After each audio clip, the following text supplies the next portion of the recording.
po magsalita tungkol sa humility. Alam niyo ba bakit? Basically, a person outside of Christ is arrogant. And we don't know how to discern our behavior.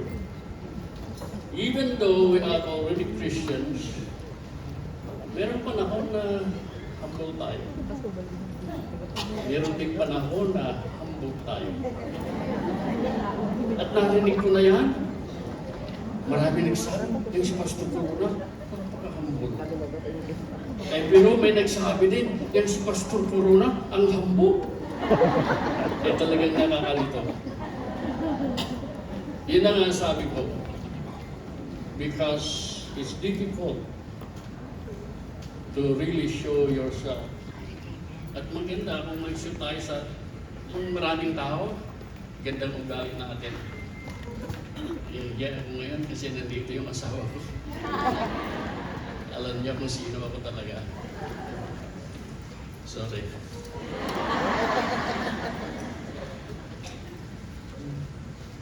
Before ako magpatuloy, gusto kong umawit muna.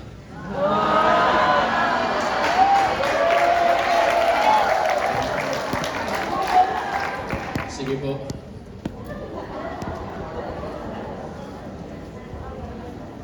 May prepare ako na special number sa video. Patilawas yung video natin.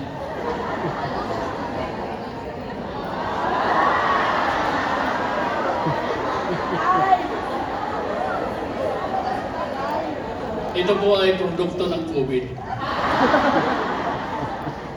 Nag-iisa siya sa aming bahay, walang magawa, wala ko doon. For 6 months, we've been separated. Kaya kanta-kanta na lang siya.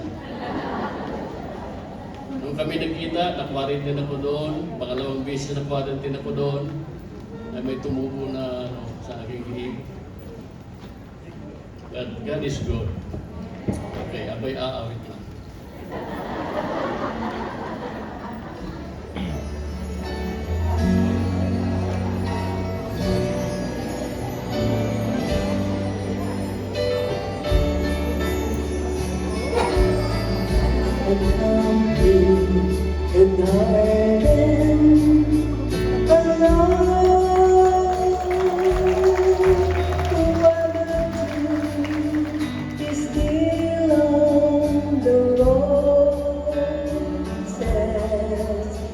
And the voice I hear falling on my ear, the Son of God discloses,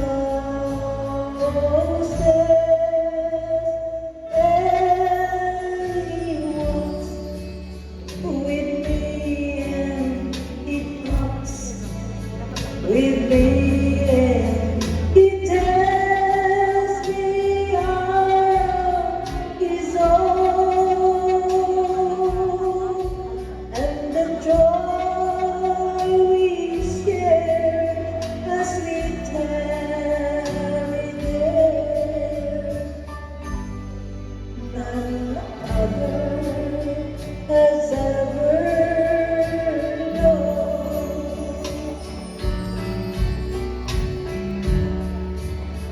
His speech and the sound of His voice is so sweet. The birds hush their singing,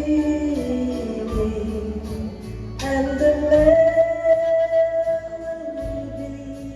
that He gave to me with their heart is ringing, and He walks with me and He talks with me, and He tells me I am His own, and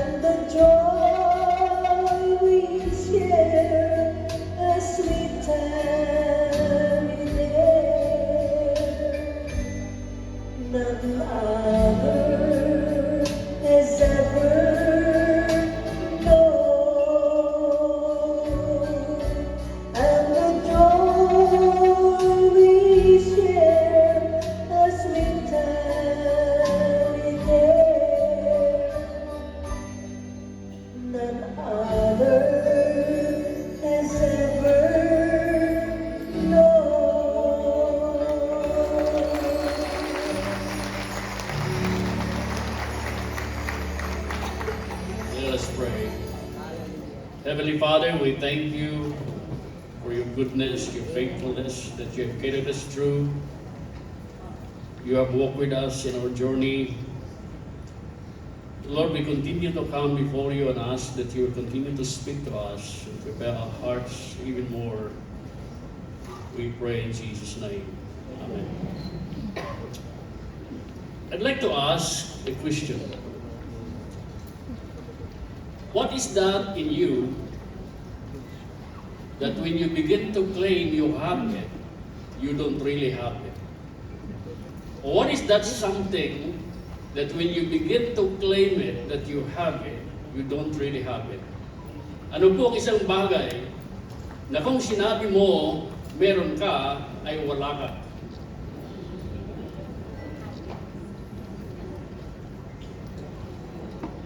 Diyan na pala eh.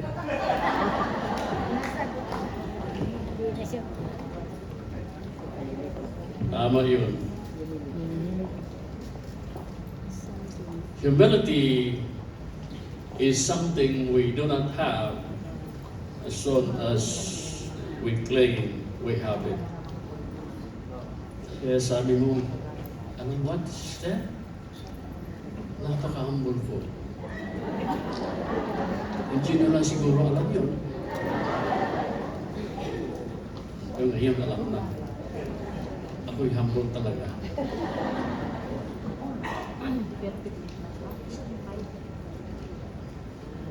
Sabihin mo sa katabi mo, ako rin.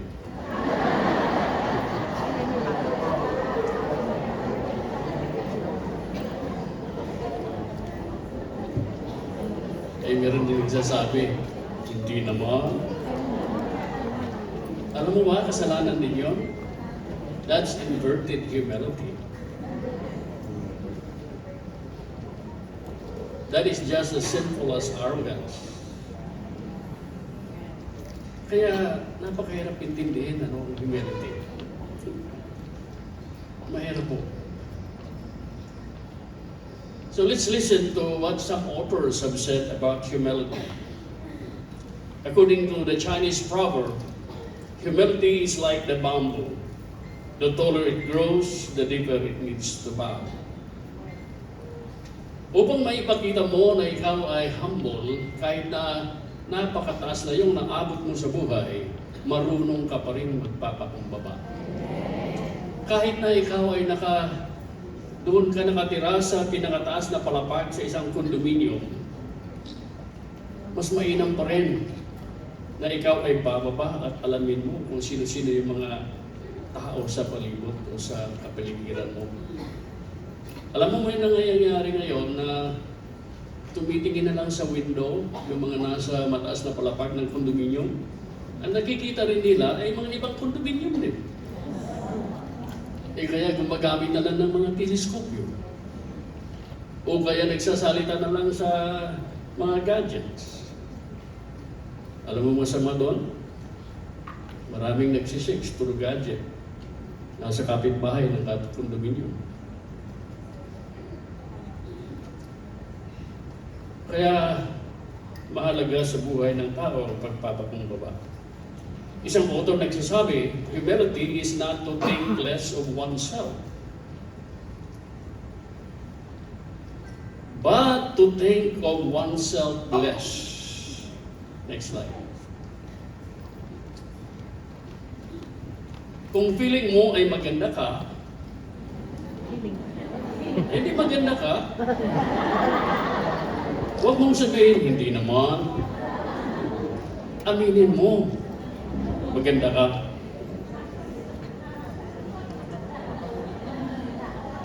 Lahat naman maganda eh, basta anak ng Panginoon. Praise God. But humility is also to think oneself less. Aminin mo maganda ka, pero huwag mo naman palagi na lang ikaw ang iniisip mo. Hindi ako'y maganda talaga. Kahit saan ako pumunta, ako'y maganda talaga. Alam mo ba, darating din ang araw na may darating na mas maganda para sa iyo. Aminin mo na marami kang pera. Pero huwag mong isipin palagi na ikaw lang ang pera. Darating din sa buhay mo na may mapera pa sa iyo. Amin kayo ng amin. Nakala nyo marami kayong pera.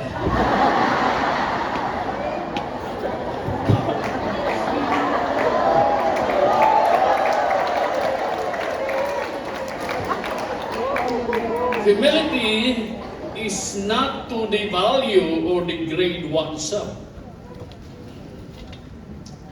Pareho lang yun. But to have an honest opinion of oneself. That's being modest. Amen. Humility is the grace to take the lowest place without being offended for others to take the place of honor. Praise God. Ito'y napakaganda sapagkat humility is a work of grace. No one can truly be humble unless there is the work of grace in our lives. Meron pong isang Ifway, young people lang siya, but he was discipled by a good pastor. At dahil maganda ang proseso sa pagka-disciple, lumago ang kanyang buhay, at nagpapastor rin siya, nag-aaral siya ng Bible School, at hindi nagtagal naging superintendent, at hindi nagtagal naging district supervisor. At yung pastor na nag-disciple sa kanya ay nanatiling pastor lang. Pero hindi pastor lang. Tuwa-tuwa yung pastor na yon sapagkat ang kanyang dinidisciple ay naging nasa mataas na place of ministry. And he has the grace to take the lowest place because somebody was up there that he trained. That's humility. Humility is accepting oneself without a look of prejudice against others. Merong dalawang babae, at ipaalam ko lang sa inyo, hindi ito mga UFW. Kasi itong dalawang babae, nagkasabay na sumakay sa isang bus, at nagkataon na silang umakyat na sa bus, iisang upuan lang available. So nag-agawan sila.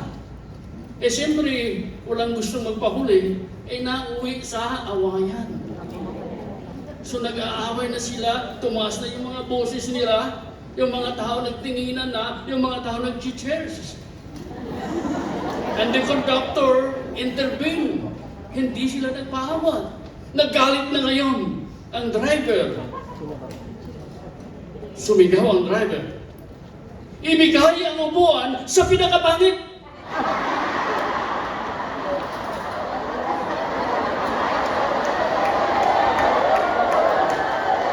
Alam niyo ba ang nangyari? Hanggang doon sa next bus stop, walang nakaupo.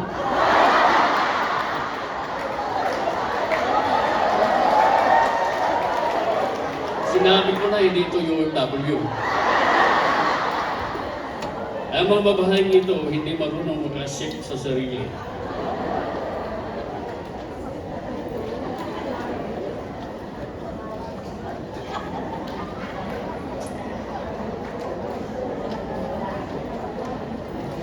Tapos na ang introduction ko. Punta na tayo sa 1 Peter chapter 5, verse 5.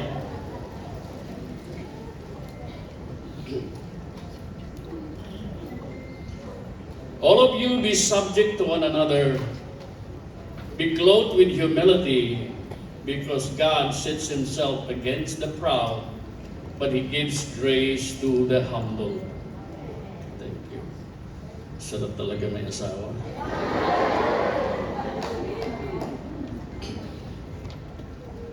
He gives grace to the humble. As I was saying, humility is a product of grace. And so ito na ang gusto nating pag-usapan. I want to talk about the 7 fruits of humility. Sige po. Okay. The 7 roots of humility, and the first one is meekness. Meekness is the attitude of being quiet, gentle, and easily imposed on or being submissive. It's good to learn to be quiet. Kasi minsan, maliit lang talaga ang problema. Ang nakaproblema ay dahil maraming komentaryo. Sa ka-comment-comment, sinabi sa umaga, si Kumari nakakita ng ahas, ganito kahaba.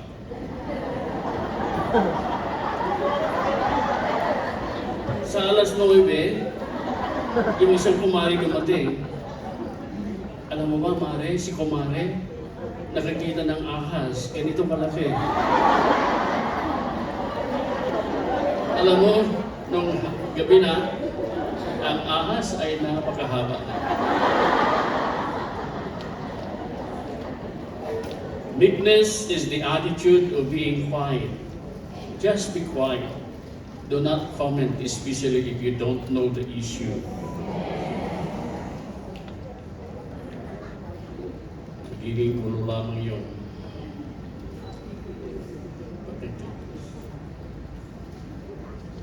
Something wrong.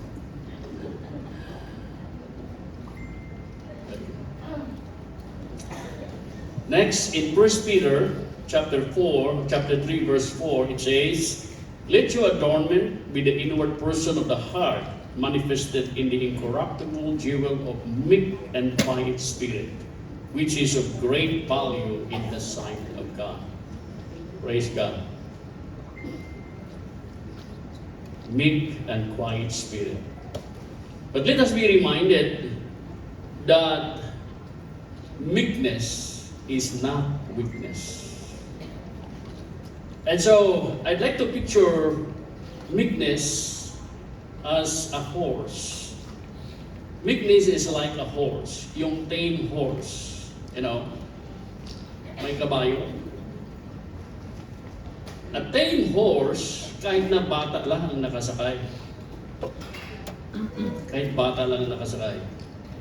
Just a little move of the rein, the horse will obey. Amen. So yung horse is not weak, it's a strong one. But it will obey. Kaso lang ang aking hindi yata nag-obey. May nangyari ba?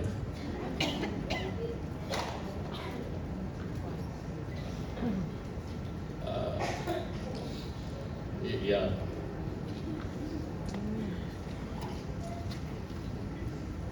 Humility, another author said, is a sign of weakness, but a strong sense of submission.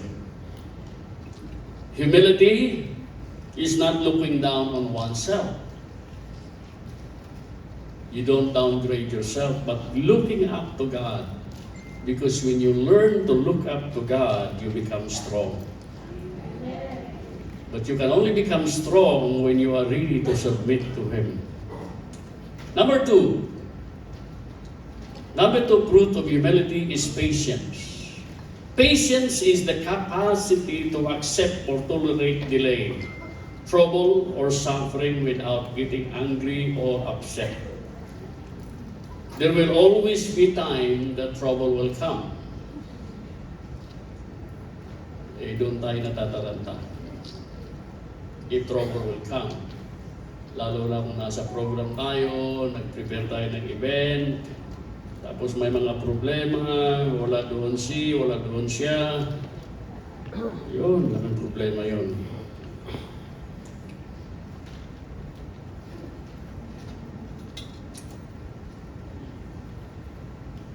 In respect to God, patience means a quiet submission to the afflictive providences without murmuring. So in relation to God, what is patience? It's just a matter of submission, because there will always be time that God will allow afflictive situation. And by His providence, He allowed that situation to come because of a purpose. And the classic example we can think of is Job. Si Job, alam natin ang istorya ng Job. Sabi nga ng Bible ay nagpustahan lang si Satanas at ang Panginoon. Hindi biro yun. Ipupusta ka lang ng Panginoon. Kaya tunay ito. Sinabi ko ng Panginoon, Lord, huwag mo akong ipusta. Ay, may Tagalog ba sa pusta? Ay, itaya. Sorry. Huwag mo akong itaya. Hindi ka manalo. Alam ko sarili ko. Pero ang Panginoon nanalo sa buhay ni Job sapagkat magaling si Job. Pero alam niyo ba, ang asawa ni Job,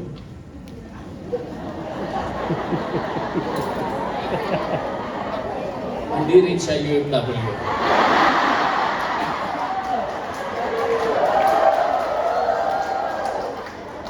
Job chapter 2 verse 9, his wife said to him, "Are you still maintaining your integrity? Curse God and die."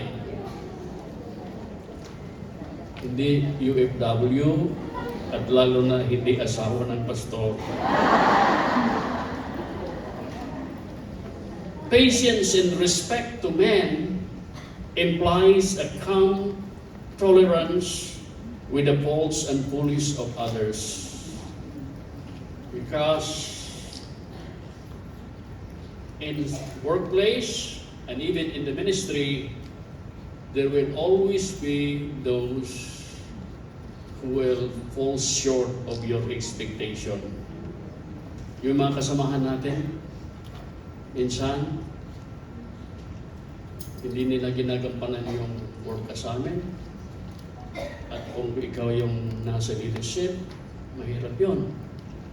So, ano bang gawin mo? Palagi nang magalit. Bantayan mo ang blood pressure mo. Patience is needed. Number 3. Malapit na tayo. Naghahabol tayo ng oras dahil ang mga pag ay ready na.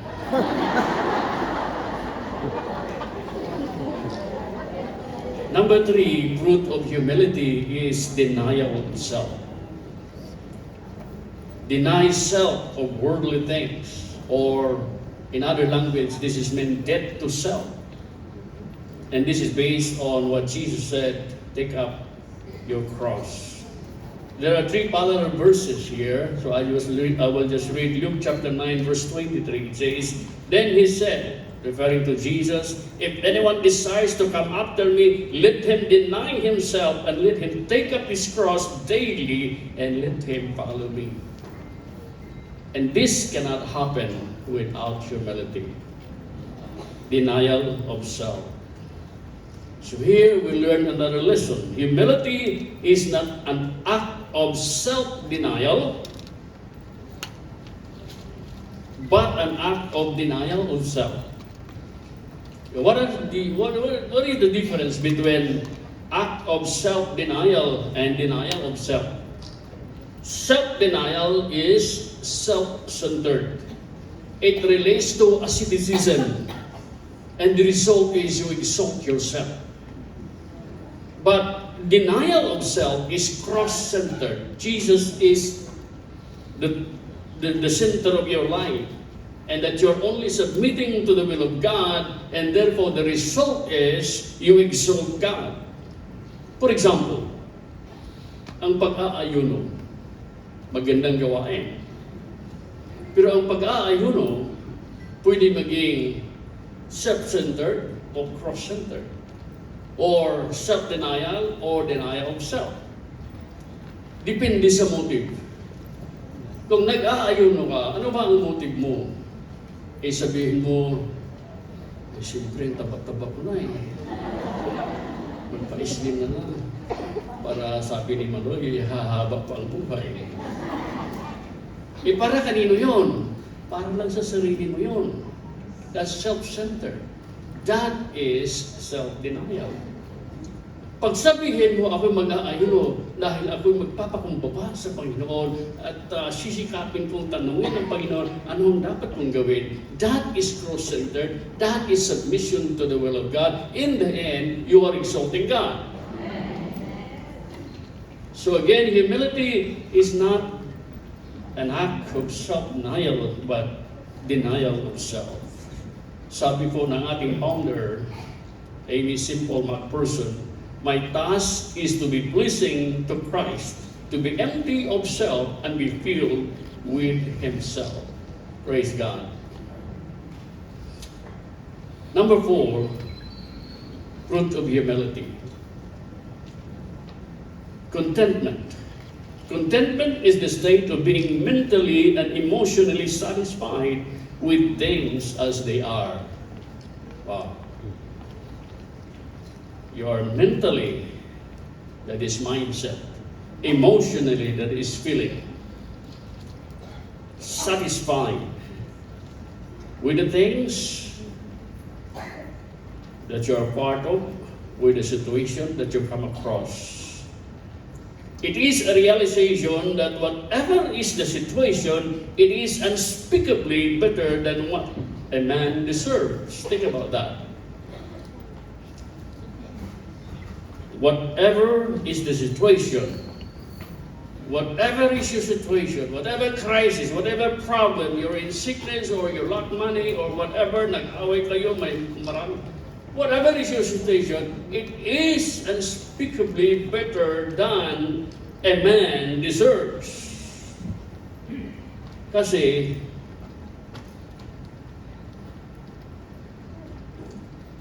kahit okay na, ay problema pa. Nakita mo ang isang tao, sira-sira ang kanyang kotse, mabuti na lang yan kaysa motorcycle lang. O may motorcycle, nag-complain ka pa, mabuti na lang yan kaysa nakabisikleta ka lang. Ay mag-complain ka pa, may bisikleta ka na, may bike ka na.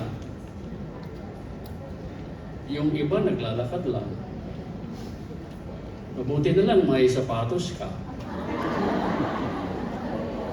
Yung iba nakatsinelas lang. Eh mabuti na lang nakatsinelas ka. Yung iba walang tsinelas. Nakapaa lang. Eh mabuti na lang may paa ka. Yung iba walang paa. Alam mo? Maraming tao walang paa, di ba? But they are contented in Jesus.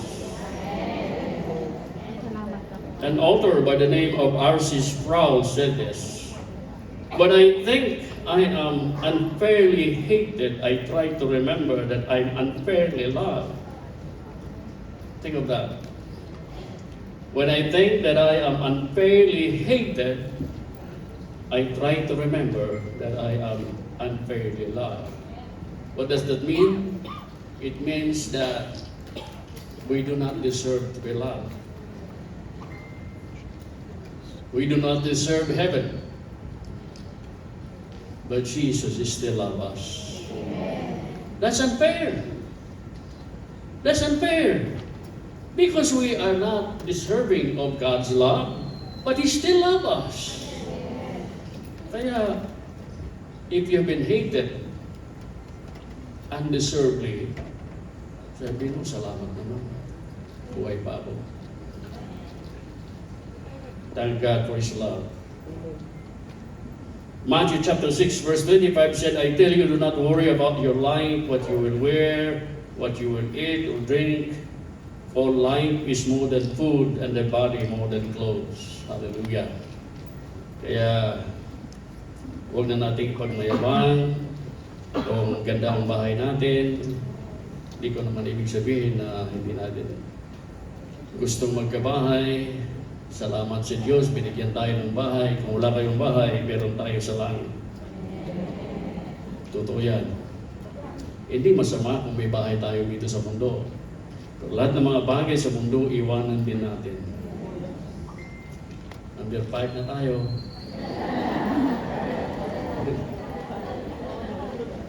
Number 5, fruit of humility is godly wisdom. Godly wisdom. Proverbs 11:12 says, with pride comes disgrace, but humility comes wisdom. Amen. Talagang ang mapagtaas ay nauuwi sa kahihiyan. Pero pag we learn to be humble, magpapakumbaba, ayan ay language of wisdom. Why is that? We learn from the book of James chapter 3. Humility produces godly wisdom that strengthens interpersonal relationship, which in turn promotes teamwork. You know, we are a corporate body. We are a family. We do not work alone. We always emphasize this, especially in our leaders, sa mga district supervisors, mga seminars, sa mga superintendents, mga pastor. We always say this, we are a corporate body. We do not work alone. We need teamwork. But teamwork is sustained by good interpersonal relationship. Walang teamwork kung hindi maganda ang working relationship. Na-observe ko ito sa maraming mga districts. Pag may magandang teamwork, malayo ang maabutan sa gawain. Pero yung teamwork na yun is sustained by the good relationship. But good relationship can only be attained when we have godly wisdom. That godly wisdom is described in the book of James. So, sabi dito sa book of James, ang godly wisdom is described with the first word, pure. Pure. Pure ang motive, pure ang paglilingkod. Second word is peaceable, gentle, considerate, submissive, full of mercy, good fruit, impartial, and sincere. If you have all these qualities, then you can play a good role in teamwork. At malayo ang ating maabot. Praise God. Number 6. Hallelujah. Talagang nagmamadali na kayo. I hope that you're learning something. Okay. Number 6, fruit of humility is proper service disposition. By disposition, we mean mindset. Mindset. Philippians chapter 2, verse 5, let this mind be in you, let this mind be in you, which was also in Christ Jesus. Verse 6, who being in the nature of God, did not consider equality with God something to be used to his own advantage. Rather, he made himself nothing by taking the very nature of a servant, being made in human likeness. And verse 8 says, being found in the manner of a man, he humbled himself and became obedient unto death, even the death of the cross. He humbled himself. That's a language of proper service disposition. He came from earth. Jesus Christ, we believe, is God himself. He is 100% God, but also 100% man. Amen? We believe that. He took upon himself the nature of a man. He left his glory up in heaven. He came down in the form of a servant, submitted himself. So it says in verse 8 again, he humbled himself. And this before Paul described this, Jesus himself already demonstrated this in John chapter 13 verses 1 to 7 in the foot washing service. The foot washing service, alam niyo yun? They were in a certain place. His disciples came and they had a Last Supper. And then Jesus took upon himself. He initiated the idea of washing the feet of the disciples. It was their cultural practice that when visitors would come, the host would provide washing material for the feet because they just walk. Wala pang mga kotse, wala mga taxi. They just walk. And so, having walked a long way, you have to clean your feet before coming to the house. The servants are provided to do that. But there was none. So Jesus did the washing. You remember the reaction of Peter? No. You don't wash my feet. So Jesus said, "Kung ayaw mo, di. Okay, ayaw mo. Wala kang party sa aking buhay. Lord, hindi na lang sa aking paa, lahat na. Paliguan mo na ako." But the lesson there is, our leadership is by way of serving. Servant leadership.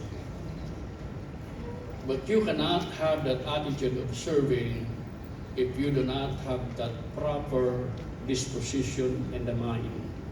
That is only possible when you are humble. You can take that lowest place of being a servant.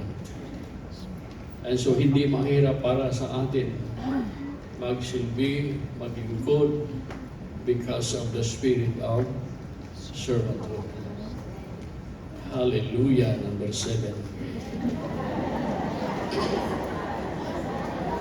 Proper prayer disposition. Proper prayer disposition. And I want to present to you the parable of the two UFW. Ang unang UFW pumasok sa church. Nagsimula siya ng mag-pray. Maganda naman, nagpapasalamat sa Panginoon. Salamat, Panginoon. Ganda ng buhay ko. UFW ako. Bibigyan ako ng aking ikapo. Nagbibigay pa ako ng aking tithes. 2 na yun.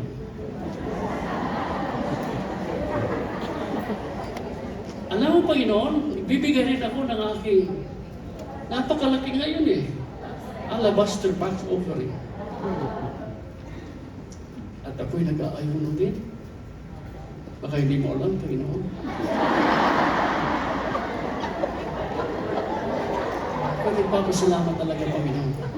Sarap ng buhay ko sa paglingkod ko sa iyo. Hindi ko gaya, Panginoon, na ibang mga UFW dito.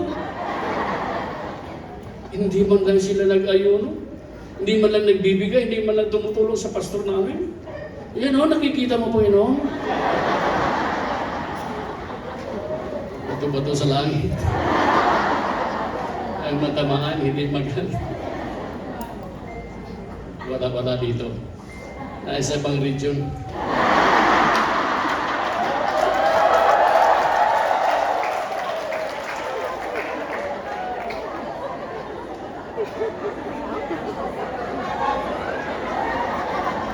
May isa pang UFW na pumasok. At halos hindi makatingin sa taas. At ay sinabi, "Lord, makasalanan ako. Totoo nga naman, hindi ako nakapagbigay sa alabaster box. Wala akong pera. Hindi ako nagbigay, Lord, sa ikapo. Lalo na sa tithes." Alam mo sinabi niya? One good statement. Maawa ka, Panginoon, sa buhay ko. Yan lang. Tapos na ang parable.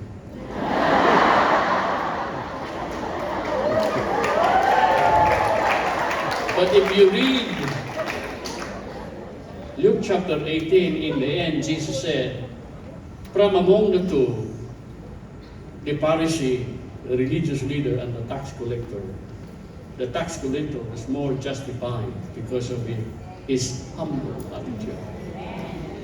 Lesson learned, humility involves God's favor. Amen.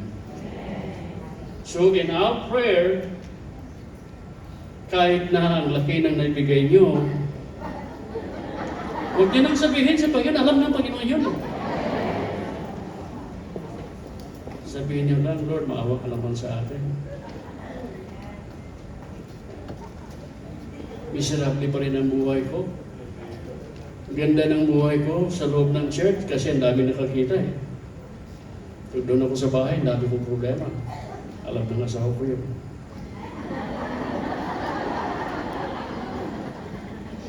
Papakumbaba na lang tayo. And God will manifest His presence in our midst. So we say finally that humility is inseparably linked to prayer. Humility is inseparably linked to prayer. We cannot be strong in our prayer without humility. Amen. Kaya ang sinabi sa 2 Chronicles chapter 7 verse 14, if my people who are called by my name shall humble themselves and pray and seek my face and turn from their wicked ways, then I will hear from heaven and I will forgive their sin and I will heal their land. King Jeroboam humbled himself in prayer and the wrath of God was turned away from him. 2 Chronicles chapter 12 verse 12. In humility, Hannah poured out her heart to God and her request was granted. Hallelujah. You want your request to be granted? Humble yourself before the Lord. Finally. Ano yung finally? What is the value of the great value of humility? The great value of humility is found in Isaiah chapter 57 verse 15. And it says, I will dwell in the high and holy place, but also with him who has a contrite and humble spirit. Dalawa po ang bahay ng Panginoon. Ang bahay ng Panginoon sa langit at ang bahay ng Panginoon sa ating mga puso. Nabanggit yun sa verse 9. Alam ko yun sapagkat ako ang gumawa ng PowerPoint. Hindi, assistant lang ako. Nag-submit lang ako, humble ako eh.